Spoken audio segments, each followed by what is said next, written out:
The Last Wish. Written by Andrzej Sapkowski. Narrated by Bartholomew Snaggleforth. The inn was dimly lit and quiet when Geralt of Rivia entered, his white hair gleaming faintly in the flickering light of the hearth. The Witcher, clad in leather armor, carried 2 swords on his back, steel for men, silver for monsters. His movements were fluid, almost feline, and his golden eyes gleamed with an otherworldly sheen that marked him as a mutant. Though his appearance made others wary, Geralt had grown used to the stares and whispers. The life of a Witcher was one of solitude, danger, and necessity. After securing a modest room and a meal, Geralt retired to reflect on his latest contract. He was a professional monster hunter, a mutant created through alchemy and magic to face horrors others dared not.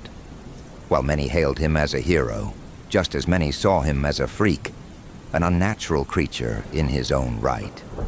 The night passed uneventfully, though his dreams were haunted by memories of past hunts and the moral dilemmas they brought. The next morning, Geralt ventured to a nearby village where the townsfolk spoke in hushed tones of a striga, a cursed creature said to stalk the ruins of the local castle. The striga, they explained, was the result of a royal scandal. The king had impregnated his own sister, and the cursed child, born dead, had risen as the monstrous striga. For years it terrorized the land, preying on the unwary. Geralt's reputation preceded him, and the villagers begged for his help. He accepted the contract, knowing the task would be perilous. At the castle, Geralt found signs of the striga's violence, claw marks gouged into stone, broken furniture strewn about, and bloodstains dried into the floor. The air was thick with decay and the unmistakable stench of death. As night fell, the creature emerged. The striga was horrifying to behold, with distorted features, glowing red eyes, and talons sharp enough to shred steel. It moved with unnatural speed and ferocity. Geralt prepared for battle, drinking potions that enhanced his speed and reflexes at the cost of his own health. His silver sword gleamed in the moonlight as he faced the creature. The battle was brutal and harrowing. Geralt used his Witcher signs, simple magical gestures, to protect himself and keep the striga at bay. He studied its movements, learning its patterns and exploiting its weaknesses. His goal was not to kill the creature, but to break the curse. Surviving until dawn, he trapped the striga in its crypt, forcing it to revert to human form as the first rays of sunlight pierced the horizon. The girl, pale and frail, was alive, but Geralt bore deep wounds from the encounter. The villagers rejoiced at the striga's defeat, but Geralt's wounds left him bedridden for days. The experience left him reflecting on the moral complexities of his work. The striga had been a victim of circumstance, a pawn in a tale of human greed and betrayal. Such was often the case with monsters and with humans. After recovering, Geralt journeyed onward, his path crossing with Dandelion, a flamboyant bard and his oldest friend. Dandelion was as much a troublemaker as he was a storyteller, and his knack for finding danger often led to unexpected adventures. One afternoon, the two found themselves fishing by a serene riverbank. Dandelion's chatter filled the air as he cast his net, hoping for a decent catch to accompany their evening meal. When Dandelion pulled up his net, it was not filled with fish, but a strange, sealed jar. Intrigued, the bard pried it open, despite Geralt's warnings. A sudden burst of energy erupted from the jar, and a djinn, a powerful and unpredictable genie, emerged. Before they could react, the djinn's wrath was unleashed. Dandelion, in his excitement, attempted to make a wish, but the djinn's response was violent. The bard collapsed, his body racked with pain. Geralt acted quickly, using his knowledge of magical creatures to bind the djinn and subdue its destructive energy. Dandelion's life hung by a thread, and Geralt knew he needed the help of a skilled healer. They made their way to the nearby town of Rinde, where Geralt hoped to find aid. Rinde was a bustling town, known for its trade and its abundance of magic practitioners. Among them was Yennefer of Vengerberg, a sorceress of striking beauty and immense power. Yennefer was both enchanting and intimidating, her violet eyes and raven-black hair giving her an air of mystery. When Geralt sought her help, she agreed to heal Dandelion, but made it clear she had her own agenda. Yennefer's interest in the djinn was immediate and intense. She saw it as an opportunity to amplify her own magical abilities, a chance to achieve her long-held ambitions. Her cunning and manipulative nature made her both an ally and a potential adversary. Geralt, despite his wariness, found himself drawn to her. As Yennefer worked to summon the djinn and bind it to her will, chaos ensued. The djinn, bound by ancient rules and its own malevolent nature, resisted her control. Its destructive power threatened to tear the town apart. Geralt, realizing that he had inadvertently become the djinn's master when he first bound it, intervened. In the midst of the chaos, Geralt made his final wish. The exact nature of the wish was never revealed, but it created an unbreakable connection between him and Yennefer, binding their fates together. The djinn was banished, leaving behind a trail of destruction, but Geralt and Yennefer's lives were forever intertwined. Their relationship, marked by passion and tension, would become one of the defining elements of Geralt's life. Geralt's travels took him to many places, each with its own challenges and moral quandaries. In one village, he encountered a cunning and malevolent devil who was tormenting the locals. The creature, a Sylvan named Torque, turned out to be more mischievous than dangerous. Torque's antics masked a deeper conflict involving elves and the plight of non-human races. Geralt navigated the tensions with his characteristic pragmatism, resolving the situation without unnecessary bloodshed. In another encounter, Geralt faced a cunning vampire named Ada.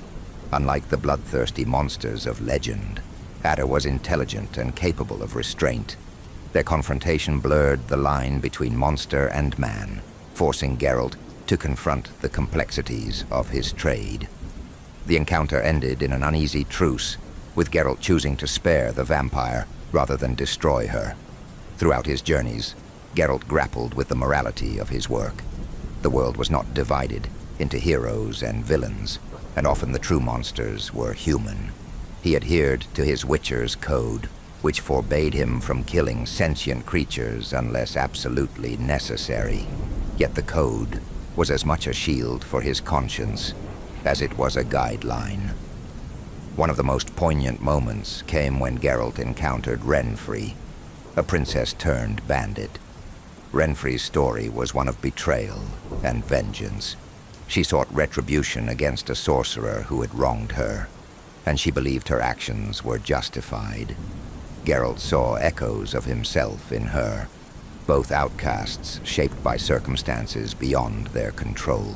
Despite his efforts to find a peaceful resolution, the encounter ended in tragedy. Geralt killed Renfri and her gang, an act that haunted him long after. Renfri's final moments lingered in Geralt's mind as he left the village. Her cryptic words about the lesser evil haunted him, making him question the choices he had made. Could there ever truly be a lesser evil? The questions weighed heavily on his soul, adding another layer to his growing disillusionment with the world. The final tale brought Geralt full circle, returning to a village plagued by a monstrous basilisk.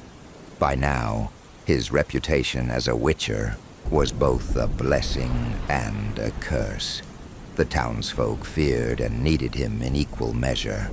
The basilisk was a fearsome creature, and the battle to slay it tested Geralt's skills and resolve. Though he emerged victorious, the experience left him weary. As Geralt rested under a tree, he reflected on his journey. The world was changing, and his place in it was uncertain.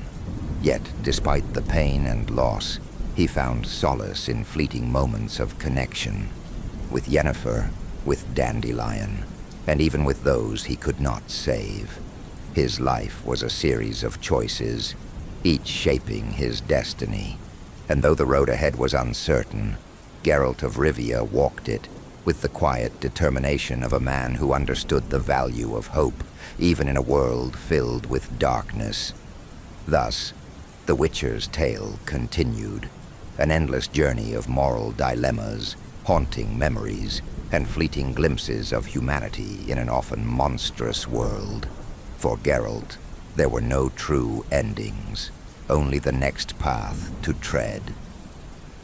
One late evening, under the crimson hue of a setting sun, Geralt found himself in a secluded village, nestled deep in the mountains. The villagers whispered of a beast that emerged under moonlight, claiming the lives of those who dared wander beyond their homes. Desperate for answers, the elders recounted how the attacks coincided with the arrival of a mysterious woman who lived on the outskirts. While many claimed she was a witch, others suggested she was something far worse. Curious and intrigued, Geralt sought her out.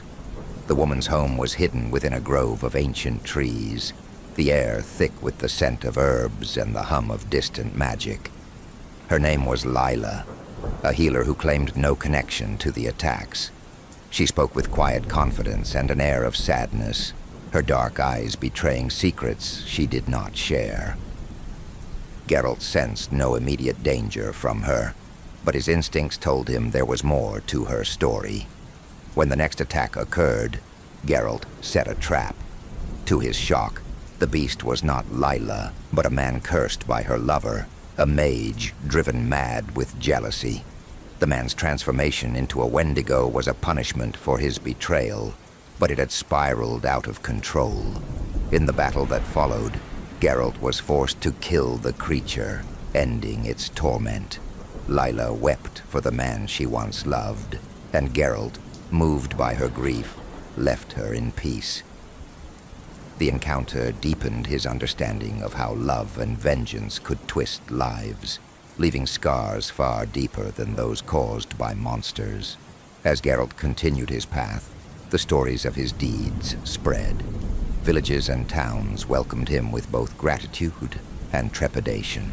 The Witcher's life was one of constant movement, but it was not without moments of quiet respite. On rare occasions, he found himself sharing drinks with Dandelion, laughing over tales of their adventures. At other times, he would spend fleeting days with Yennefer, their passionate yet tumultuous relationship offering him a temporary haven from the chaos of the world. Despite these brief reprieves, Geralt's work never ceased. Monsters continued to roam the land, and with them came the endless stream of contracts. Yet with each hunt, Geralt's perspective shifted. He began to see the interconnectedness of all things, how the actions of one could ripple outward, affecting many. It was a sobering realization, but one that reinforced his resolve. Thus the Witcher's journey went on, an unending path filled with trials, choices, and the constant search for meaning in a world that seemed determined to defy it. Geralt of Rivia, the White Wolf, walked that path with a steady heart and a sharp blade, a symbol of hope and resilience in a land that desperately needed both.